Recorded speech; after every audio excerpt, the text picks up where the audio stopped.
You wanna argue? I can't argue with you. No. You mad. Look at you. You mad. You big mad. I'm happy. Leave me alone.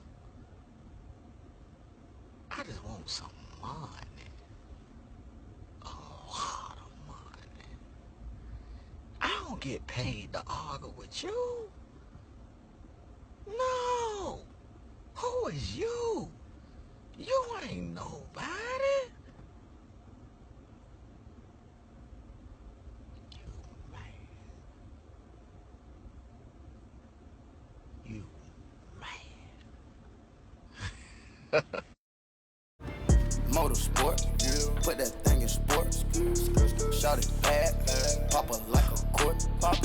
You a dork, never been a sport. Hey, it's Kunta Kinte! What's up, good people? Hello, motherfucker. So, as promised, it is after 12, so let's go ahead and let's talk about this really quick. Let's talk about this.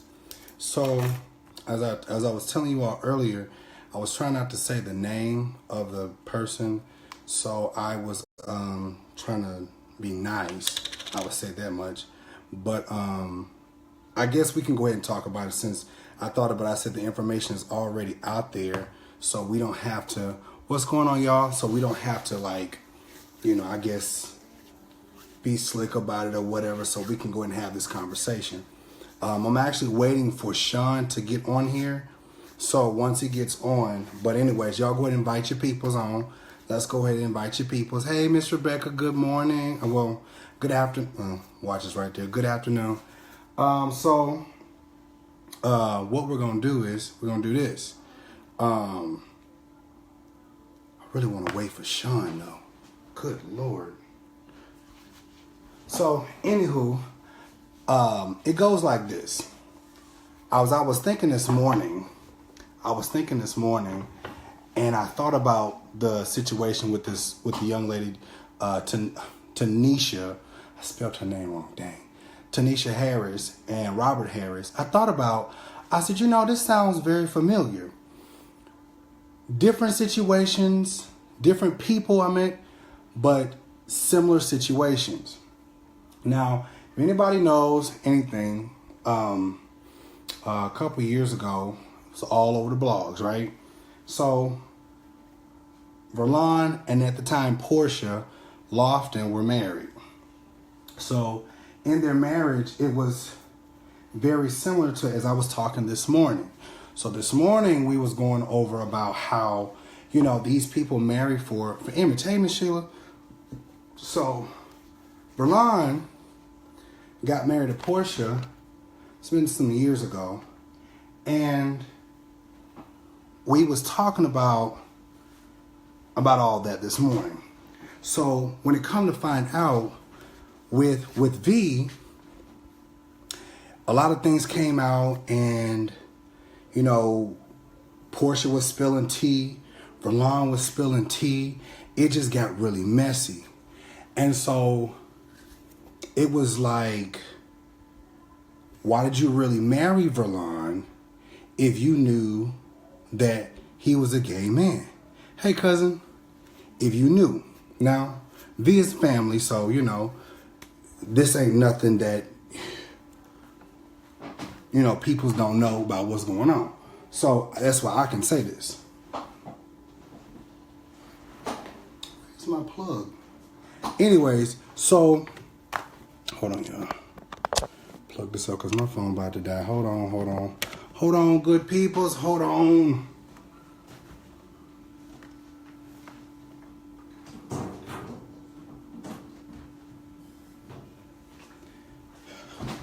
All right. Hey, Whitney. So, with that being said, I looked at the Tanisha Harris situation, and I said, you know, this sounds very similar to Verlon and Portia. Now,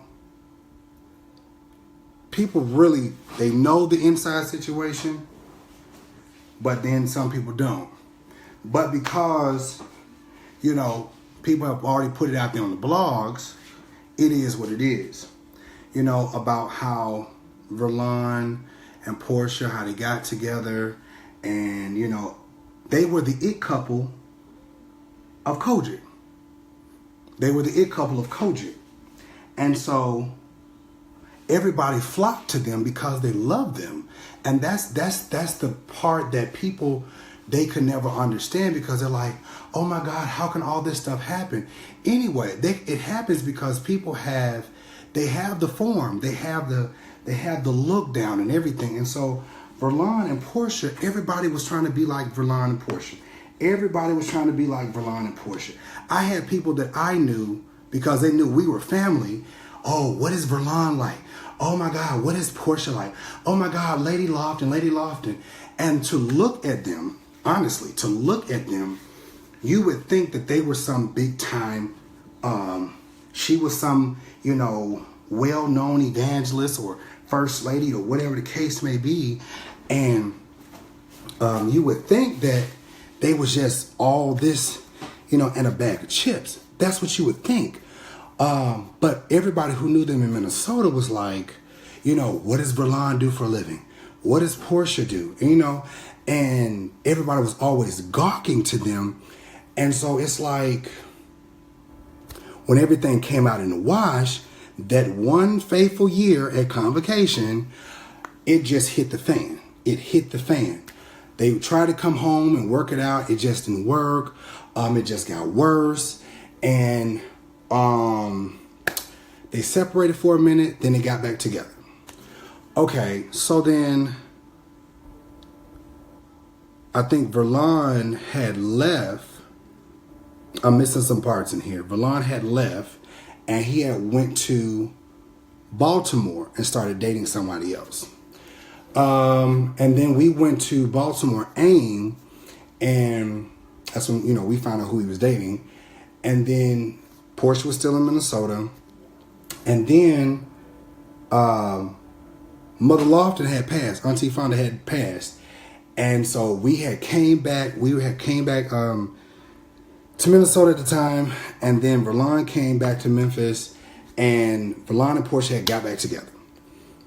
Like, just screwing like jackrabbits. You would think that they're getting back together. I mean, it was good. After all of that wash, it got worse, because unbeknown to the rest of us, you know, Portia and Jamal had been talking a good little minute, even while they were still married. So it was like, okay, where did this dude come from? So then it got even messier. So after Convocation, I think that was after Convocation, Portia, Verlon, and Fonda, and Chris, and Verlon, everybody's going back and forward across Facebook. And I'm looking at all this like, oh my God, like what is, because I think someone called me and they said, what is going on Facebook? I said, I don't know. So I got on there and I saw this and I was like, what the world? So then I'm calling Verlon. I'm calling Portia. I'm trying to call people like, what the world? So then it got to be a mess. Okay? It got to be a mess. And where is Sean? Sean, is your goofy self on here? Nope, he is not. All right. So, come to find out, they got into a whole huge altercation over clothes. Okay? Portia wanted to take clothes and shoes and everything. You know, anybody who knows this couple knows that Verlon has always dressed this girl. I mean, from head to toe. Like, Portia never went anywhere without Verlon making sure she looked and dressed the part. Anybody who knows him. And I think that's the part where people don't really understand about V, is that V, and this is not me trying to be on his side or her side or whatever. I'm just being me, okay? So Verlon went over and above to make sure that this girl had, and she had the look, okay? She had the look. And so Verlon always made sure the girl was in St. John's, always made sure, when red bottoms really became something, she had St. John's. Not St. John's, but red bottoms, real red bottoms, like for real red bottoms. And he would even buy red bottom shoes or whatever the case, and he would stone them sometime himself. The boy is good. V is so good. I'm talking about V is so good. I told V one time, I said, V, you need to be a stylist for somebody, because you know what you're doing. Verlon is just gifted to do this type of stuff. Verlon, he could take somebody who looks like a ragamuffin, put them together, and you would think they are somebody. Put that makeup together, put them stockings and underclothes and good old girdles together. By the time Verlon is done with you, you're going to look like somebody. You're going to look like somebody important. Verlon is just good with that. Verlon took Portia, who was a tomboy, from tomboyish, flat body, whatever, and Verlon worked her out, had her on a diet. I'm talking about strict diet. And Portia was like a 6'4", 5". She was petite, small, shapely, hips, all this other stuff like that.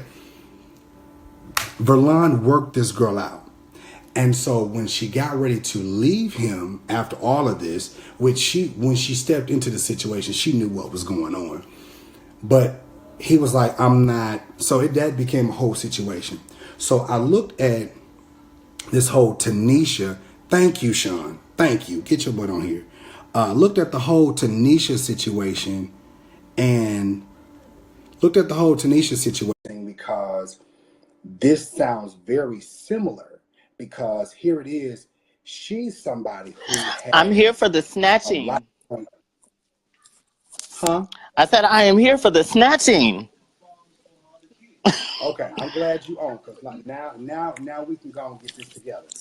So what I had said was Tanisha and Robert and Verlon and Portia, their situations are very similar, except for the killing and the domestic part. But it's very similar how people in the church, they marry people for the look. And so now it's like, okay, let's take a step back and look at this whole situation for what it really is. So Sean, you know Portia and Verlon very well too as well. Sean,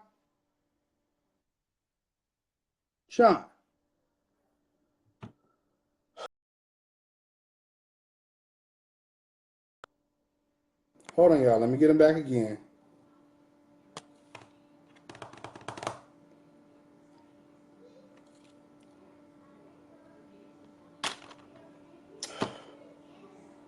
Lord, boy, come on.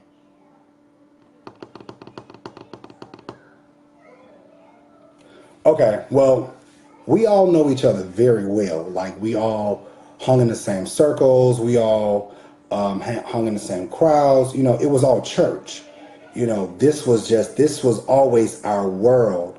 But like I said, hearing the side stories and the background stories of these two individuals, Tanisha and Robert, it's very similar to anybody that's in the church circuit, anybody that's in the church world. So, what is this child doing?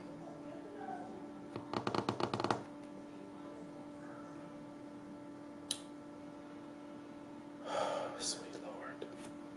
Hold on, y'all. Let's try this again.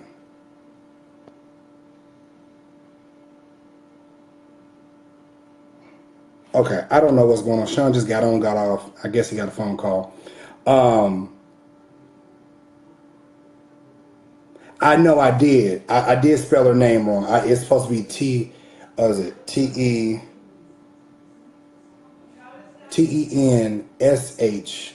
something like that. But anyways, so with these guys who are in the church, they marry girls because it's presentable and it looks right and you're accepted. A lot of these guys, in a sense, like Verlon Verlon had a lot going for him because, one, he had a really good job. He was working at the college and everything like that, and making $60,000-$70,000 a year. And at that time, in that particular region, that's really good. That's really good. And he married this girl and gave her a lot, and so it was like they became the Ken and Barbie of the Church of God in Christ. They were the Kojic, what do you call it? The Kojic fairy tale couple. They was just beautiful to see, loved them. Everybody wanted to take pictures. And now it's like, what is going on? I'm like dead serious. It's like, okay, so what's going on? So again, y'all, it's people don't seem not to understand that this is a world. I can't believe I didn't crack my watch. This is a culture. This is a culture that people are involved in, and more than likely people are not going to change. Somebody asked me a question earlier. They made a comment. They said, well, what is a solution? Baby, there's no solution to this because people are raised like this. In order for you to be accepted, whether in church or in the secular arena, you have to play the game to some extent.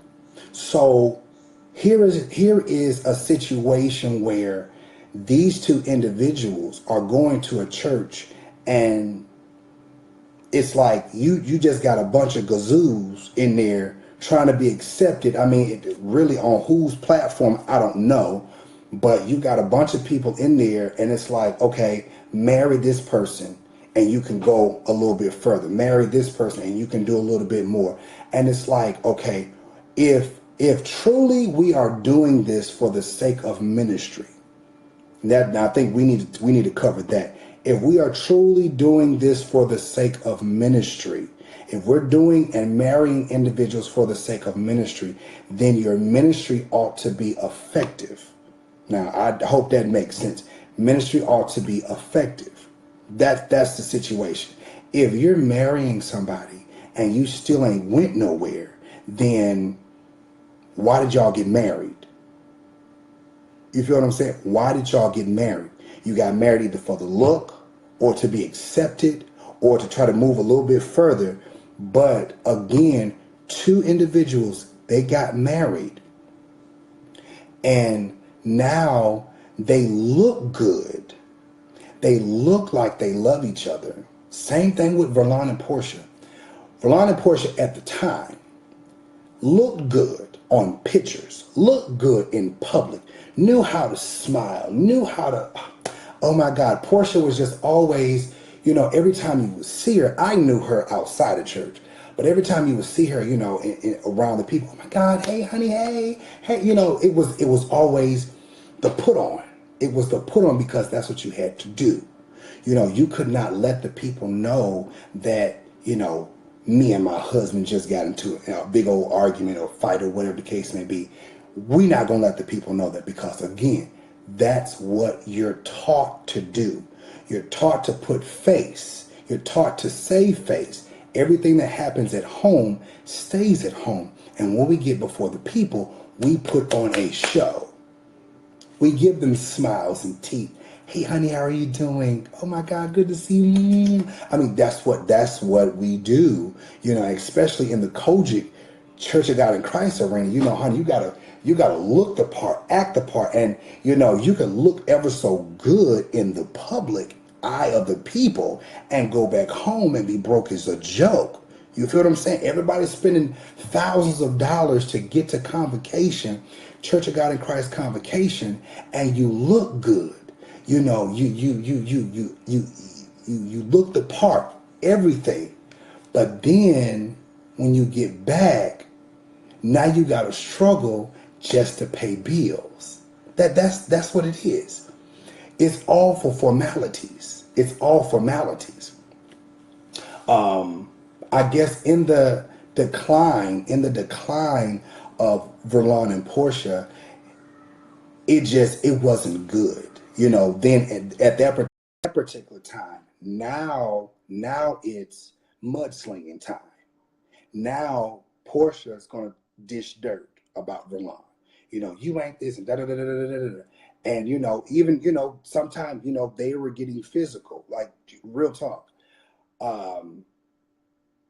But again, when you go in a situation, you have to count up the cost of what you're getting in.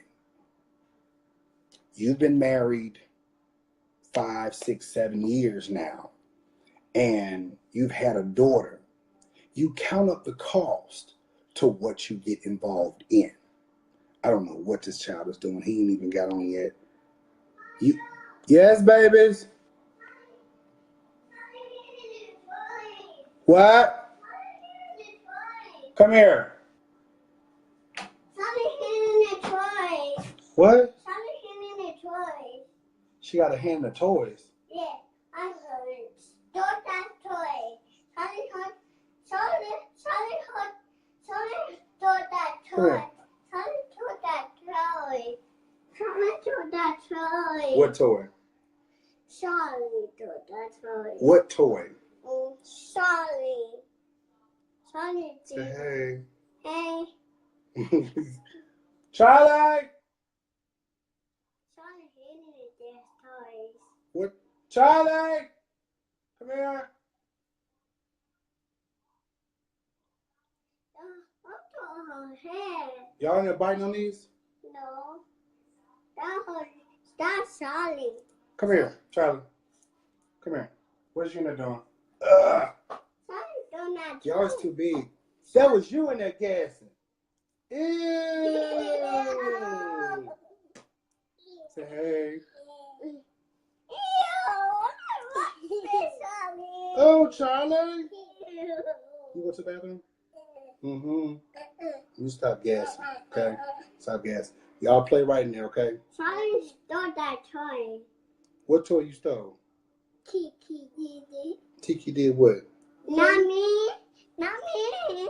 Okay, go in and go get the toys. Charlie, come here. Turn around. Okay, y'all. Anyway, okay, they said hey, Charlie. They said hey, Cameron. Come on, say hey. Go over here and say hey. Say hey. Go say hey, Cameron. Okay. Hey. Now go on in there. That's Charlie. I gotta go get Charlie together. Anyways, y'all. So I was waiting. Charlie gonna get open? No, she gonna get changed. Okay. Anyways, y'all. So let's try to finish this up. So the situation is this. So with the kids, there are kids involved. They have Verlon and Portia have a daughter, okay? And now you have a child that's separated, and no one really took into consideration the cost. I think that's where I'm really going with all this. I was waiting for Sean to get his butt on. I don't know what happened to his phone, but I don't think people really counted the cost. And thank God nothing happened between Portia and Verlon like this. But so many situations and scenarios where, you marry someone who has identity crisis. You marry someone who is like a Portia or who is like a Verlon, and they're going through something, and they're trying to make it in the world. They're trying to make it. You feel what I'm saying? They're trying to be something. They're trying to go places in the church. And you forget that you're in the church, but you still have to live in this world. Like, people are so consumed with church and trying to get a position. But the next question is, are these positions going to pay you? Are these positions, are they going to pay you, and are they going to bring success to your home? You feel me? Are they going to make your home life better? Because right now, and I need y'all guys to really understand something. You marry these girls, but did you ever think to ask yourself, if I don't walk away from being gay, and I marry this girl, how is this going to affect my home life? Because it's already bad enough that in the LGBTQ community, people are already looked at as being gross, and they're just so promiscuous and everything like that. But that's not the case. No one in the church is teaching discipline, order, or structure. Nobody's teaching that. They teach you to get married, and everything that you used to do is going to fall apart and fall away, and you're going to do something new, and you're going to love your wife and everything. Not so. Not so. It just does not work like that. That's the part people need to understand, that being married does not change your appetite for what you used to do or what you used to be or what you still do. It is just going to add to the situation, and it is not going to be good, because not unless you have one of them wives or one of them men that are accepted and go on, usually 9 times out of 10, nobody's really like that. Like, nobody's just going to say, oh, you're gay, baby. It's okay. I'll accept it. Just, make sure you wear a condom. Who is really saying that? Who is saying that? Nobody. Nobody's saying that. So then the situation is this. You marry these people and you never changed. You marry these people for the sake of position. Hey, Jasmine. You marry these people for the sake of position, and then you turn around and now you got to deal with, I'm married to this woman, I love her and everything like that, and you still got the boys that still want some.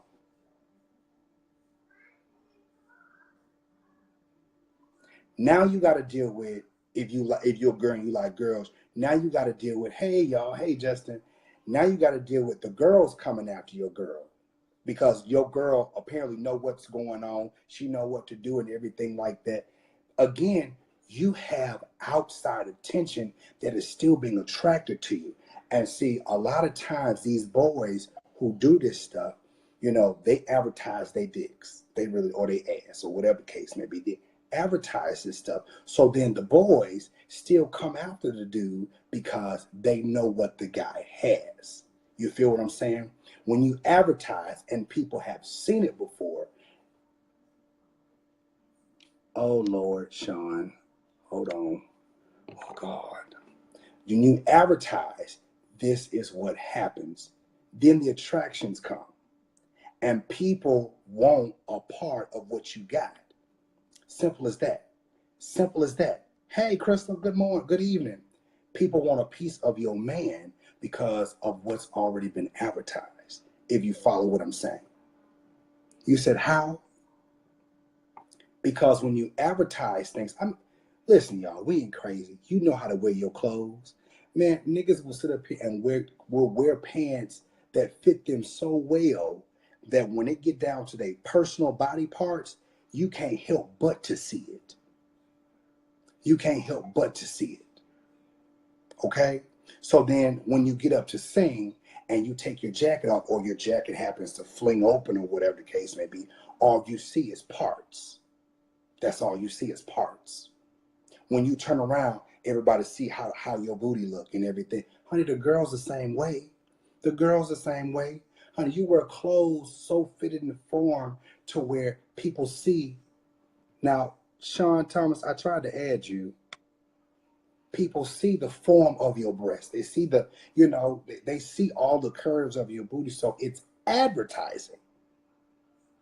It's advertising. So then, instead of you saying no, you say, oh, let me get your number. What's up? What's good? Oh, the devil is busy. Boy. The devil is busy. Oh, the devil is busy tonight, y'all. The devil is so busy. He's so busy. Glory to him. Listen, he's a busy wonder. Talk to me. Let me tell you something.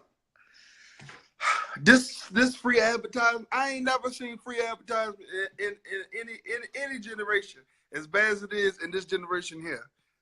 I mean, show everything. We don't want to keep, there ain't no secrets. Tell everything. Show everything. Everything is on the table. Do you know how you go to church flea market? You put it out on the table. Everything is for sale. We not keeping nothing. It must go. We will bargain with you. You don't have $1? Give me 50 cents. You don't have 50 cents? Meet me in the back office. It's terrible. But it's all too real. And let me tell you something, these marriages,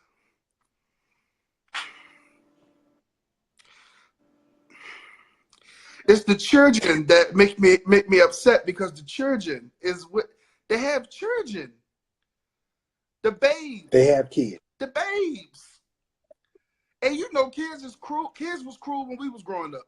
So what happened when the what they call it, the sunbait? What is it? What they call it, youth choir? Sunshine Band. Oh my! What happened when the new generation, the Sunshine Band, come along? They said, well, you know who his father is, or who her mother is. They cruel. They gonna eat them children alive. And what you gonna do? Say you gonna threaten them? You can't do nothing to people. People will fight over their kids.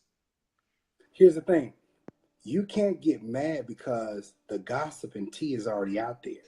It's not gossip if it's truth. I guess that's where I'm at. Well, yeah. That's where I'm at. And I see, it's funny because I had actually had a heart-to-heart with self, because I realized that in this year I'm going to lose a lot of friends and associates, because there are certain, those private conversations I'm not going to be having. They're not going to be private. If someone has something to say, or it's negative, if you have negativity and well, such and such said this about you, or such and such said that, I'm going to them, and it's not going to be, well, somebody told me, because see, he said, she said, is for boys and girls. We grown men and women. We're going to start bringing resolution. My thing is, everyone wants to set a resolution for 2018, but they don't want to embody resolution in 2018. Right. We got to get beyond that. So my thing is, when it comes, we're not doing it. It got to come down to being manning up and womaning up and owning your truth. My thing is, okay, exactly. I decided, okay, I was gay yesterday. Today, I'm going to date a woman. Guess what? Yes, the hell I am. That's what I'm deciding to do. So guess what? Problem with it? Take it up with who my wife is. Take it up with who my husband is. Because if I'm living in my truth 150%, they too know who I am. They know what I am. They know what's going on. But my thing is, because they can't act dumb. Exactly. It can't. But see, it's what happens when you operate in deceit and you think they dumb, and you don't really love them, because see, love don't let you leave somebody in the dark. Right. Love don't leave people in the dark. It don't. You're not gonna leave them in the dark. I see. That's what I was saying about the whole Valon Portia situation. You know them. That's what I was saying about them, is because to see them, they was, especially in Kojic, they were the ideal couple. And so, now she done went off and married, I'm going to say this because it's not public, so I have to say alleged, she done went off and allegedly married another kazoo, and I'm just like, you done went married the same thing, and it's like you done had 2 more kids, you know what I'm saying? And it's like you went from one man who dressed you down, and then you go over there with the same clothes, and you're doing, you're dressing because he's a man of position. He's a man of, quote unquote, clout and prominent amongst the church people and everything like that. But it's like, even he has a past, because before he got with you, he was just engaged. So, I mean, that was all over Facebook. That was all over Facebook. Well, what's up with these serial engagements? Wow. They got more engagements than LaToya Luckett. And even she eventually settled down. Come on, children. We got to settle, get still, sit down, plant your seed somewhere.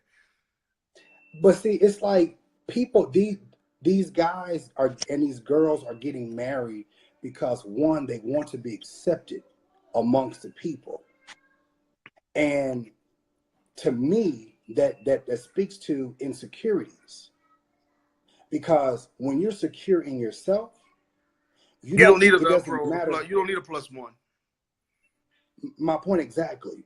And then when you get ready to pursue somebody else, whether it's a male or female, in whatever relationship, circle it is, you should be able to accept whatever comes. Because whether you gay or straight, your people are going to like them or they ain't going to like them. What up? see Charlie. I got it. Okay, so I'm coming. I'm coming. Close up. So that's the situation. It's like there are insecurities, and there are people that are not okay with themselves. So then they end up marrying somebody, regardless whether gay or straight. You end up marrying somebody, and you're not whole and complete within yourself. So then, like this girl, Tanisha Harris and Robert, now this man is, whatever the case happened, because some type of altercation happened because there was domestic violence, and now this woman is dead. Something happened, and now she's dead. You feel what I'm saying? So, the But speculation and that's see out there that is that also speaks to the flaw of the first ministry, which is family. Because family is the first ministry as we are taught, and that's your first support system as well. By what? I need you. No, man, I don't want Give me a second. I'm almost done. All right. I'll be in there in a second. The What happened? support, the lack of a support system or family, like your family knows you. I mean, if don't nobody know you, your brothers and your sisters, people that you grew up alongside, or first cousins, or your mama or your daddy, they know you. They know your pattern, Right. because they spent the majority of your life with them. No matter if you fly off the beaten path, whatever, but there should at least be some type of pull or rebuke that comes with that, which says, hey, now you know that ain't it. Like in my I can't do certain things. Now it's not about me being under someone's thumb, but it's just the fact that I have a mother and a father that mother and father me even beyond my adolescence, that says, okay, I can't do or say or portray or do certain things that would bring not just shame to my family, but shame to myself and God. Because now, when I was a child, I spoke as a child and I represented my household. As a man, I represent my own household as the head of household. And it's just certain things that my parents would they would encourage, me not to do. And because of my respect or connection to them, I would naturally not do. So it begs me to question, okay, who is your mother? Who's your father? Who are your sisters? Who's your brother? Where are they? Where are the supporting actors of this show? Because apparently what information I have is even the pastor is the same way. Okay. And see, that's where I ain't gonna lie. I heard I've heard a few people say it this year, and I've been staying away from the whole "this is the year of" statements. I've been staying away from it because I really don't. I'm waiting on God to tell me what this is the year of pertaining to me. But I've been hearing this is the year of exposure, and everyone's been looking at it as, such a great thing about exposure and distance and getting out. You got to be able to check that word on both sides. And exposure sometimes is going to bring about a negative, it sometimes carries a negative connotation, and sometimes the things that are in the dark that are about to be exposed could very well ruin the season that you call the great exposure. So you got to be ready to receive these things that you're allowing people to speak over you, and that you're in turn speaking and preaching. And it's woe unto these preachers that do that, because it's like, dude, really? Don't preach that. Don't say that. Because you're not even equipping the congregation and those that sit under you to be ready for what. Because my thing is, apple only falls so far from the tree. Like, so when I get exposed, in so many cases I've seen it where I get exposed, you get exposed, we all get exposed. And my thing is, if what's in the dark comes to light and it ain't right, that's trouble. So I think that if anything, this is definitely, it has proven to be the year of exposure thus far. I just don't think it's the way people thought it was. And I think now it's kind of like God is just like, hey, you said it. You said it. I'm only backing it. Whatever you bound on earth shall be bound in heaven. Whatever you loose on earth shall be loosed in heaven. You loosed it out of your loose lips. I'm loosing it out of my big open heaven. So here you go. Eat. And see with the people now, it's like everybody's like, okay, so how can we do damage control? You can't really do damage control when you've already laid the foundation for a great fall. Like Well, your foundation. I think Go ahead. that is very true, but I think also we have to also be what we have to learn how to suffer in humility, and we have to recognize that the antidote for this, even so, they said pride come before the fall, but God has also given the antidote when he said, if my people which are called by my name will humble themselves and pray, seek my face, turn from their wicked ways. How can you turn from wicked ways if you're not exposed to them and you're exposed in them? So that scripture is not about God healing the land. It's about the condition of the people and the people actually taking heed to the antidote to remedying what's going on. So I think that See, we and have then to. that whole scripture of if my people, I mean that's a whole nother conversation. Oh yeah. But it still takes, hey y'all, y'all share the video, y'all go ahead and come in because we having a good conversation. I don't know what happened to Sean earlier because his thing froze up and he went off, and so now I got Sean Thomas on, so we still got Sean. But it's like with that scripture, that had something to do with the real people of God, like for real people, not the white folks over there. But as it relates to the church people, they still don't get it because it's like you don't understand that what he's saying is if you're called by his name, Right. you need to be humble. Or in the words of Mother Walker, humble. You know, humble.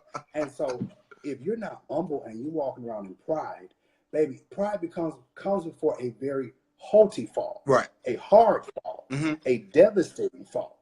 So when your marriage is all over the gossip blogs and the gossip columns and everything like that, then it's like, are we really shocked?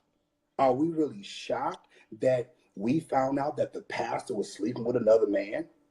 Are we really shocked that we found out that the first lady was sleeping with deacon or reverend or the other bishop down the street or the other bishop, in the other side? Are we really shocked? Yeah. Because it's like you look good in public.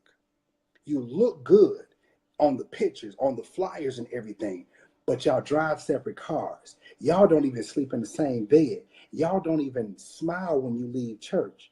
Y'all damn near be getting arguments and stuff like that when y'all be in the grocery store. You feel me? So it's like, where really is the real true relationship? You get what I'm saying? Well, I think even with that has to be. That is funny. I saw my mom Stacy, who's also the first lady and one of the ministers at Manifested Glory Worship Center here in Baltimore, and they have a extremely strong ministry for singles as well as newlyweds and those that are married. And I think that's a big chunk that's missing. That's a huge chunk. They do things and it's not to tell their secrets, but they do things on purpose to make sure that the image that they portray denotes what goes on in their house. So they don't. It's like, okay, no, we're not going to present this divided front, and that's not going to at home because they're raising up the be fruitful and multiply generation, which is the millennial, and they're trying to keep the authenticity of what covenant is and what marriage is. And it's like you have to have those people, those kind of people, and those kind of leaders to invest in our generation because you have this kind of stuff going on, and it makes you wonder. Okay, so who is your pastor? Not who is in the role. Who's your pastor's covering? Exactly. Who really is at the helm of making sure that there is somewhat of a curriculum? Because every church is like school to me. It needs a curriculum.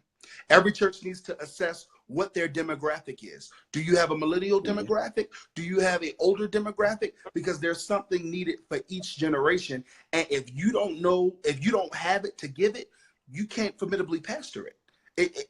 Not effectively and to get results. You can't. And I think it's while you can't blame someone else, it takes a village to raise a child. I don't think that child, the word child, has anything to do with adolescence. It takes a village to raise a child of God. Real talk. It takes a support system to get us through it. And I think because even some of these grown people are still children. Still children. Precisely.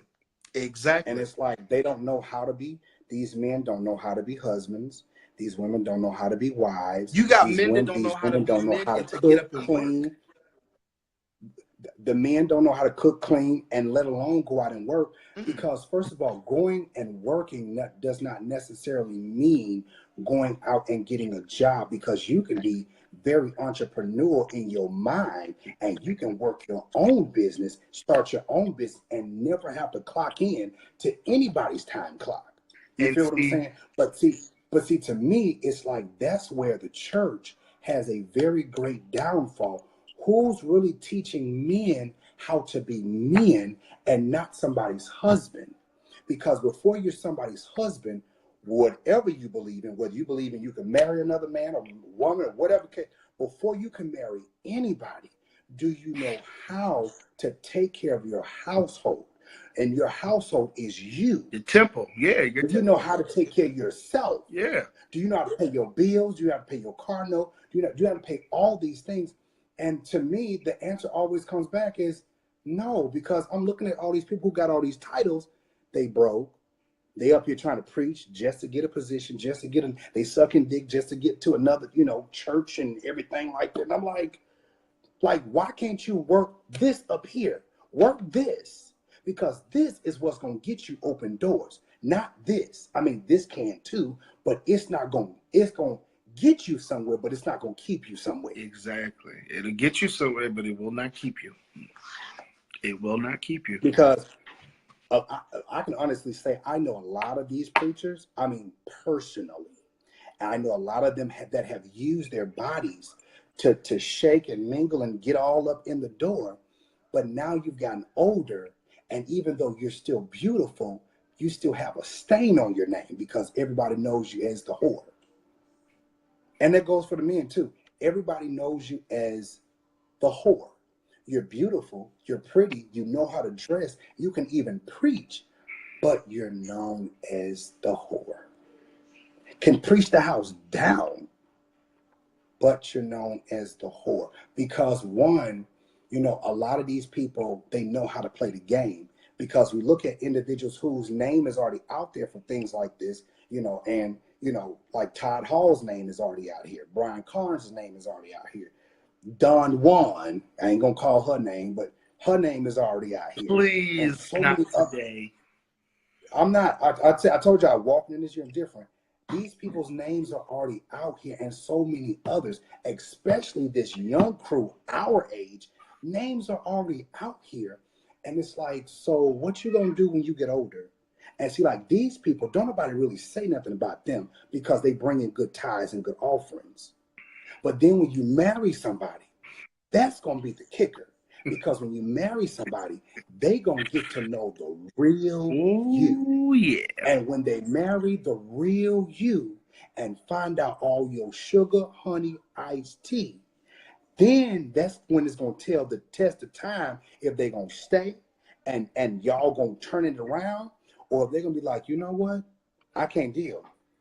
I got to go. And see, then people gonna start asking, what was it like? What was it like? Oh, well, honey, he did X, Y, Z, and then that's when everybody in the church, but see, nobody in this church is really trying to nurture and mature the next generation.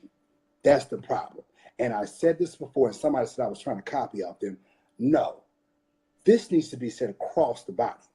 There needs to be discipline, order, and structure in the body. When I started teaching Hebrew studies and stuff like that, that was the main thing. Yeah. That was the main thing. That was the main thing that God said, and that's why He said those were His ordinance. That was His commandments and everything like that. You're not getting this iPad, but you close the door. That was the main thing, because what He laid it so that we could have something to follow. But then everybody said, well, Jesus said we do away with the law. I'm like, so that's the reason why y'all all out here all raggedy. Because y'all feel like we just do away with all this other stuff and we just free range and we do what we want to do. Now we got a whole several generations of people that feel like they could do whatever they want to do because there is no guideline. Everybody's trying to make up a guideline and they can't even keep it themselves. So then you have these marriages that don't work because nobody understands about being disciplined. My old pastor, he used to teach it all the time before we got into it. He would always say, son, you need to have some discipline. He was teaching that even though I was not active at the time, he was teaching. He was like, son, if you're going to sleep with somebody, find you somebody and let that be the one person. But see, this generation don't get that. They got 2, 3, 4, 5 people that they sleeping with. So I hate that what happened to this girl because now there's a teenager without a mother. There's a teenager without a stepfather or father, whatever she called the man. There is a child without parents now because somebody wanted to be themselves and still be married and still live in the life. Forget calling this a lifestyle, baby. This is a life. This is when you get married, you got to stop living this life. Just like if you were straight, you got to stop hanging with the boys, going to the club, doing all this extra stuff that you used to do when you were single. So when you get married, the two became one. See, they don't want to become one. They want to still be two. That teenager called him mother too. He was a whole woman. Oh, Lamondrick. I can't. Y'all gotta. I'm stop. not. Y'all gotta stop. Yeah, I mean the. And I guess that's the thing. What happens if because you know how things are. Somebody's gonna look at the situation and it's gonna start a trend. Mm-hmm. Trends are real. The trends are in and they are real. And I would hate for people to lose out on life, health, strength, and breath because they just won't be honest. When it all boils down, it comes down to honesty. But you know what? Even now, somebody would ask a question and say, well, what if he was honest with her? Well, see, there's levels of honesty. There's levels of honesty. He could say, yeah, I was gay. Yeah, I used to sleep with men. Are you still sleeping with men? Are you going to stop sleeping with men once we get married? Or even maybe on the other foot, maybe you're married to a woman who used to date women. Are you going to stop this once we get married? Well, then you have to also examine the fact that not a person only being honest with, not just the person that used to deal, being honest with themselves, but the person that's on the receiving end, are they being honest enough to say, you know what, I can handle that. Some people cannot handle that. Some people are naturally insecure. So to add that element of history, that's suicide. Because every day they get in a bed with you, it's going to be okay. That goes back to security. Yeah. That goes back to security. Definitely. Every day they get into bed, it's like, so where were you? Your phone was dead. You don't want to start jogging people's memories. And it's bad because it's like if you could do a lie detector test in the beginning of the relationship, you really could fix a lot of stuff with folks. It's bad because I feel like after a while, that's going to be a prerequisite to dating. Oh, we need to do a lie detector test because I can't naturally trust this process of what love is and let trust develop. I need to know going in because I don't want to be met with the misfortune after I say I do. Because usually everybody behaves up to the point of I do, or up to the point of most women, especially black women, don't date a man who's been with a man. Most. Most. But there are a few. Most women. There are a few remnants out here now. There are a few remnants because. Okay, but yeah, thing, yeah. I mean, it's gonna be a trend. I mean, you'll see it. Oh, she said a lie detector and an STD, AIDS, Well, no, HIV. I agree with that. I think that here's the thing. Maybe not when you start dating, but becoming sexually involved, absolutely. That should be the We need to standard. go down here to the office together. That's the standard. Y'all should be going together. Whoever you're looking to have sex with or come into a sexual relationship with, your sexual partner should be more than okay or accepting, because my thing is, it's not just to secure you, it's to secure them. Honey, I want to live tomorrow. I want to live next year. Glory to him. It may not be. Hey, look, tomorrow may not be promised, but at least these test results will give me a fighting chance. Because I mean, if you tell me up front that you got something going on in your life, you may die, but baby, I want to live till. Oh. I want to be here to bury. I want to be here to bury you and be okay with moving on. You dig? All right, Lord help me, forgive me. But I'm just saying. I'm just keeping it 100. I will bury you. I will put you 6 feet good, and I mean send you away well. Choir singing, hats, rhinestones, whatever.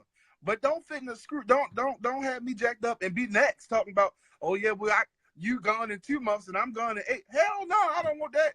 We ain't finna do that. Nah. We're not gonna do that this goes after that goes on both sides. That goes on both sides because everybody's catching something. You know what I'm saying? It ain't just men, everybody's catching something. But see, when it boils down to it, it's like this right here. Be honest with me, because I know of a lot of men who were not honest with their wives, and then they end up. Look at Durand's face. Church got quiet. Look at Durand's. Did you hear the life leave my body? Oh my God. To be honest with you, now this is something that I found out years ago, but what was her name? LaShawn's husband was sleeping with men. How do I know? Because he had slept with my cousin. This was years ago. Okay. And see, I'm like this. You can't be shocked. Where's the other Sean? I need to tag him in. Tag. I don't know where Sean is. That's crazy. Where's Sean hiding at? Because I don't have time for this. The thing is these people go in. They said, wait, what about Bernice? Didn't y'all ain't hear that message when she was on the whole when it said it had crust up around the edges of the kernel? Y'all go back to that video and actually listen to it. Because it was crazy how people was laughing. I'm like, whoa, you just pretty much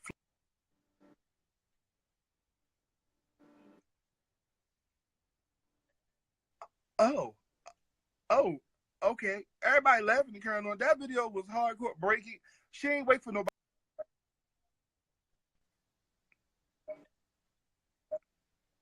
Mm-hmm. But see, here's the thing. When you're in the church, see, church men are a little bit more hardcore than worldly men. Because church men ain't gonna tell you a motherfucking thing. Ain't gonna tell you nothing. You hear me? Nothing. Because everybody's supposed to be saved. And they ain't. Or maybe they saved and they still.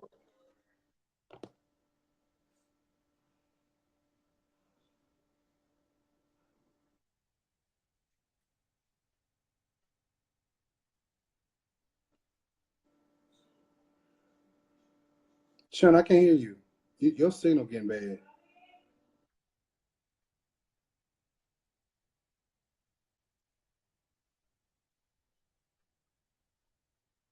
Mm-hmm.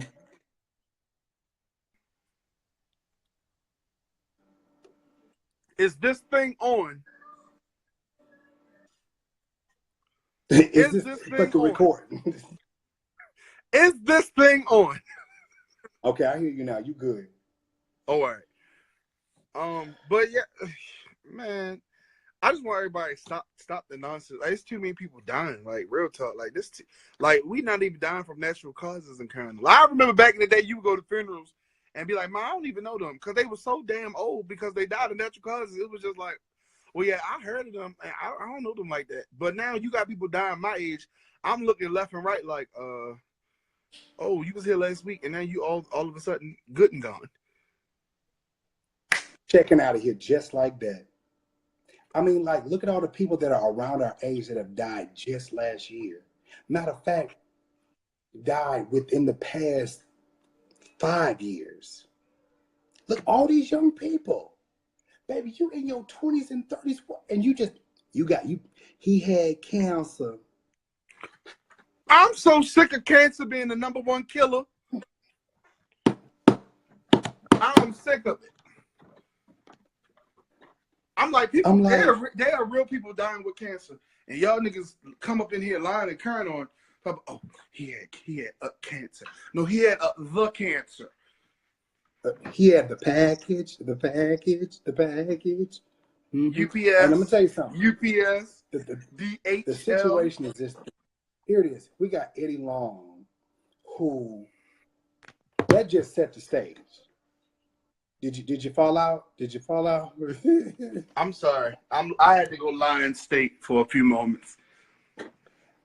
Here it is. You're up here preaching against homosexuality, and you out here either getting smashed or smashing, and then all of a sudden, out of nowhere, you get sick, and you get. I think somebody slipped them something though. I think he got a hold to a nasty old queen. Yeah, I think so. I think somebody might have said. But wait a minute. Now, just a little off topic. But did you watch the funeral? Mm-hmm. What was up with that Nazi hand? What's up with that Nazi hand bopping thing they do? That made me nervous. What Nazi hand box? What's that? And they was doing that. What the hell was going on? Everybody, they had the music playing, and they was doing like this. I said, what? Oh, I don't know. I was just. They said it's they call it a worship moment. Oh, okay. Okay. It made me nervous. It made me nervous. And then they wanted to have a praise break. I don't know. Next subject. But yeah, now with that, yeah, I felt bad. I felt bad for his wife because it just looked like she looked happy as hell at that funeral. I ain't gonna lie. I mean, what I would be happy too because she gonna get a good chick. Well, she got a good chick. Okay. All right. Okay, Mario. I mean, it's like, I put up with all this drama and craziness and foolishness, and now this nigga finna die. Oh, it's gonna be well worth it because you gonna die, baby. Listen, okay, cool. I'm gonna let somebody else take over this church because I don't want it no more. The Nazi because again. Wait, Mondrick said the Nazi hand bop is when he would decree and declare stuff over the congregation. That's how he would rock his hand on the back. Okay, I didn't know. It just was like really Nazi-ish. But I'm grateful that he was able to decree and declare. Yeah, that check probably was mighty. Mighty good. Probably was mighty. Now. What's going on now, though? I know they got a whole new church a whole new pastor that's not in the bloodline. Pastor Stephen something. Yeah. And so, it's speculated, he the same way too. He got a white wife, but I hope not. I hope not. But I think that just be single. I think that just be single. Just be single. Why drag somebody else through it? Just be single. It's all right. Why take any? Just be single. I don't know. I don't know. Maybe it's me. I just don't. According to the Baptist church, because a preacher from Memphis, he got a real good position in LA but he got a real good position in. Matter of fact, I'll say it like this. There's a guy from Memphis, John Terrius Tate. He got a real good pastoral position in LA, but the catch was you had to be married. So, you know, in order to get this position, honey, you got to get married. And I got it. I mean, like that's politics. So, but again, only the test of time will tell whether this was real or fake. But I mean, apparently the check was really nice because he got a brand new Benz Uh, that the church gave. ugh. But my thing is, it's like, you know, politically, you're marrying people for positions, but it's like then Let me tell you something.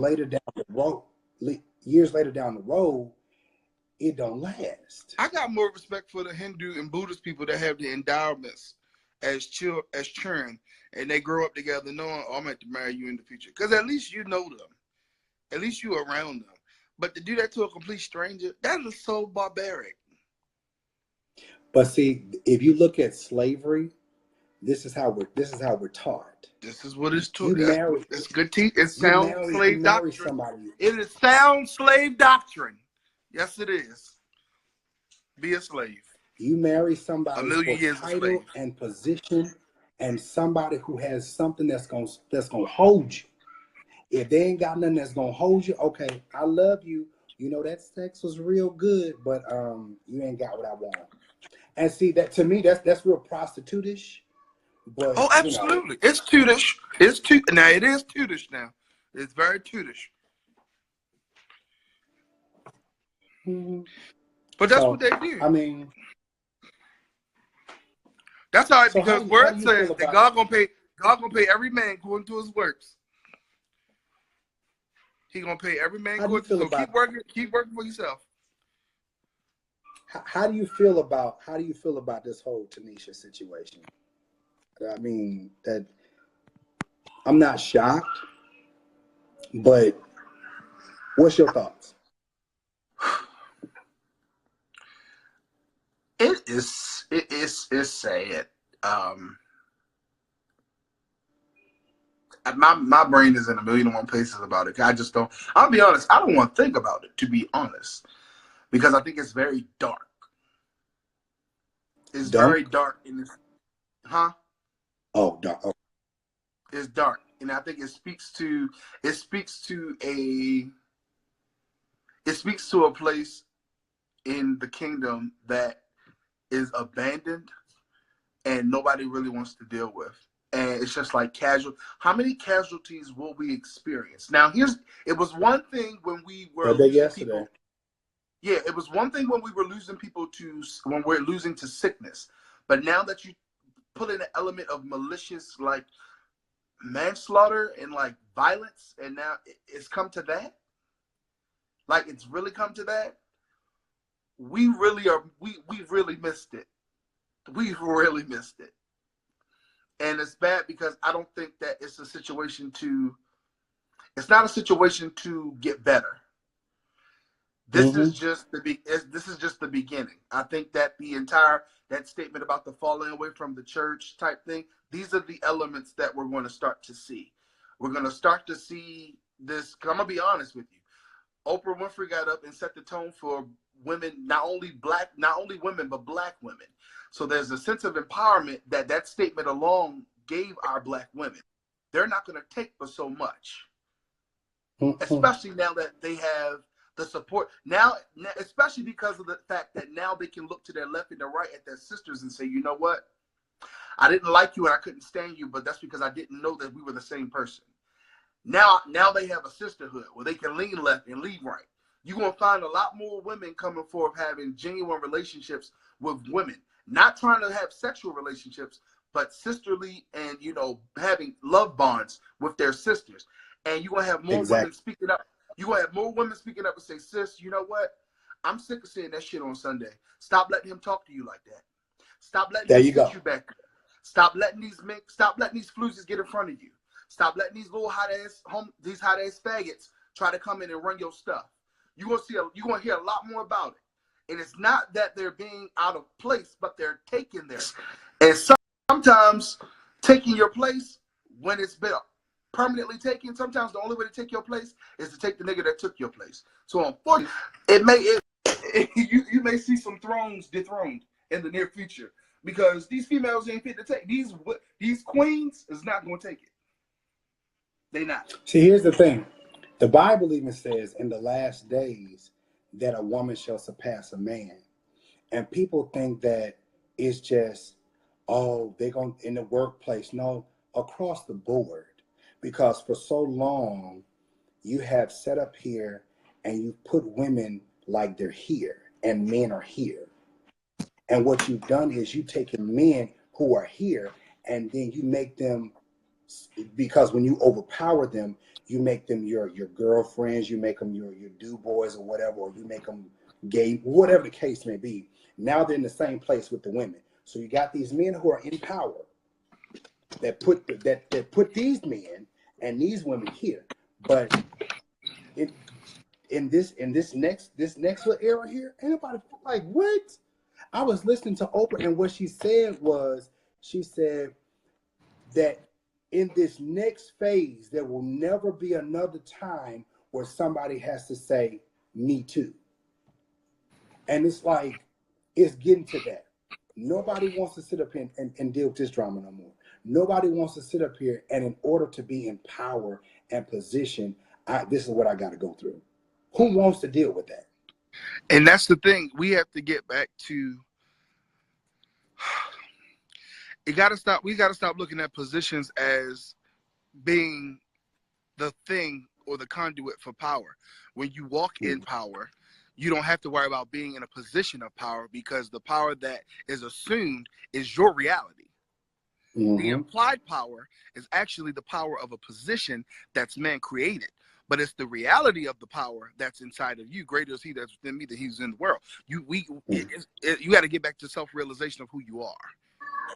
And I think that a lot of the times when it comes, because my thing is, a lot of these things are set up where you have all of these different offices and you have these political positions, and these people get in them and they're in them until they die. It's set for them to be in them until they die. But it's like, what about the fresh wind that you speak of?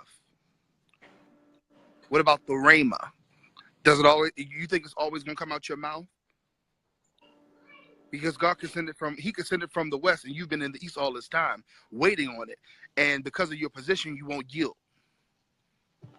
I really believe, what's up, y'all?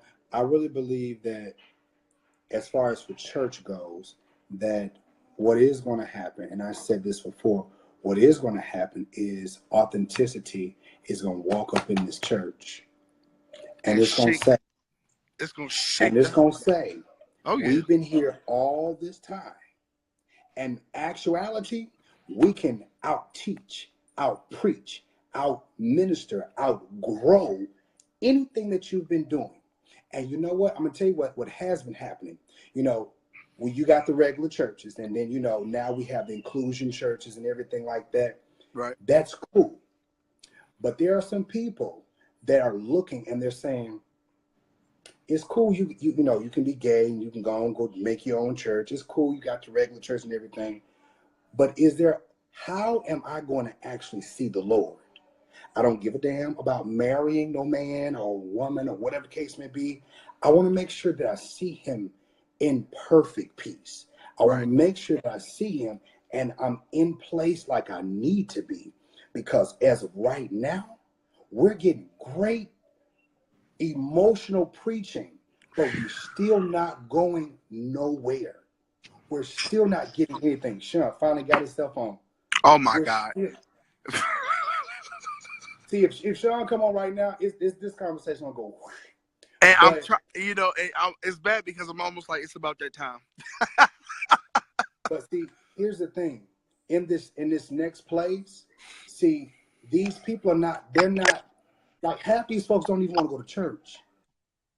Absolutely. They don't want to go to church. They don't want to go to church because it's like, why am I going to waste my time? Why am I going to waste my time going to church when I'm not even going to be edified? All I'm going to be is emotionalized. And I'm going to go home sweaty and stinking because that's what we do in church. We give you emotions. Give you emotions. Sean?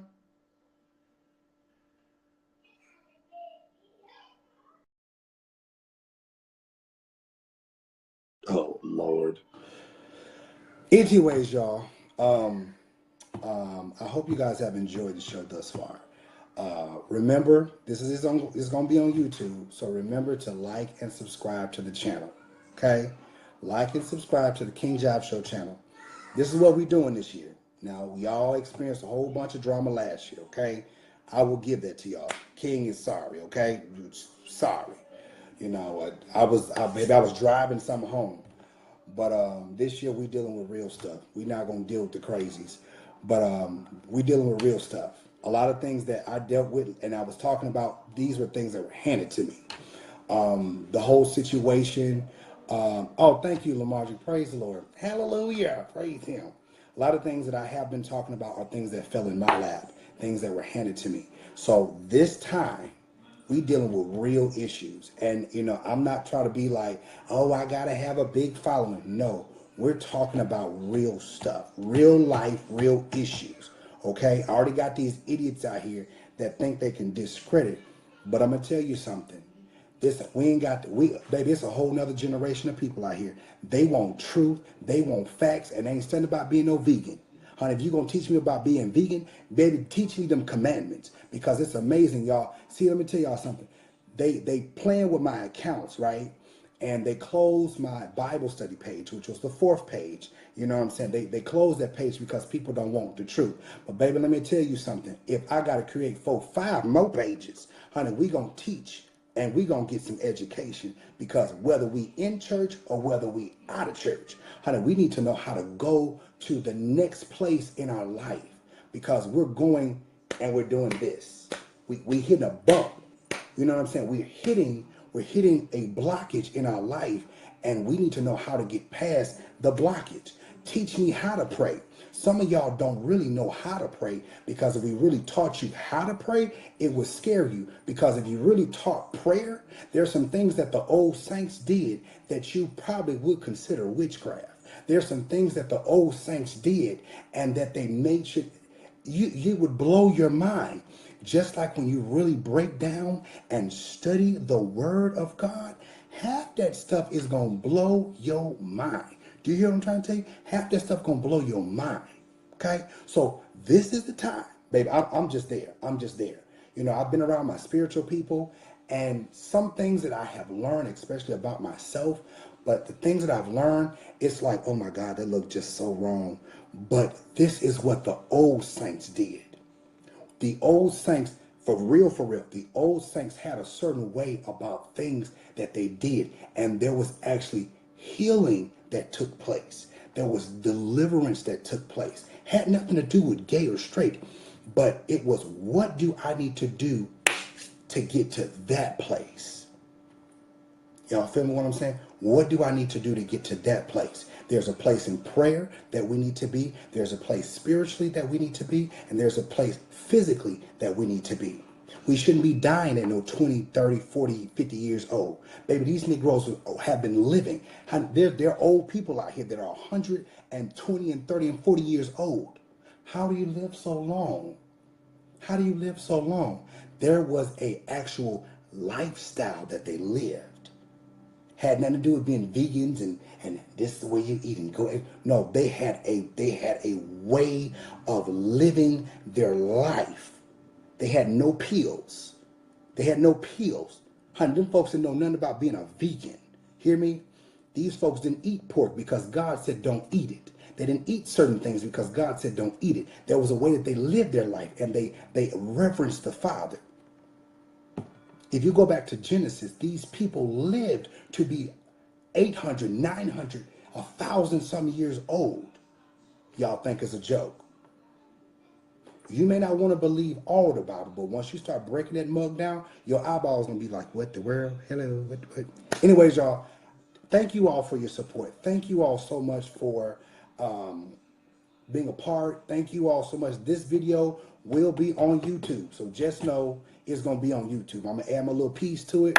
Thank y'all. Appreciate y'all. King love y'all. Thank you, Sean, for being on. Sean, I'm sorry, I don't know what happened. That's my friend, y'all. You know, that's my friend. Sean Thomas, that's my new friend, for real. Thank y'all for being on. I appreciate y'all. Thank y'all so much. And we will talk a little bit later. All right, bless y'all.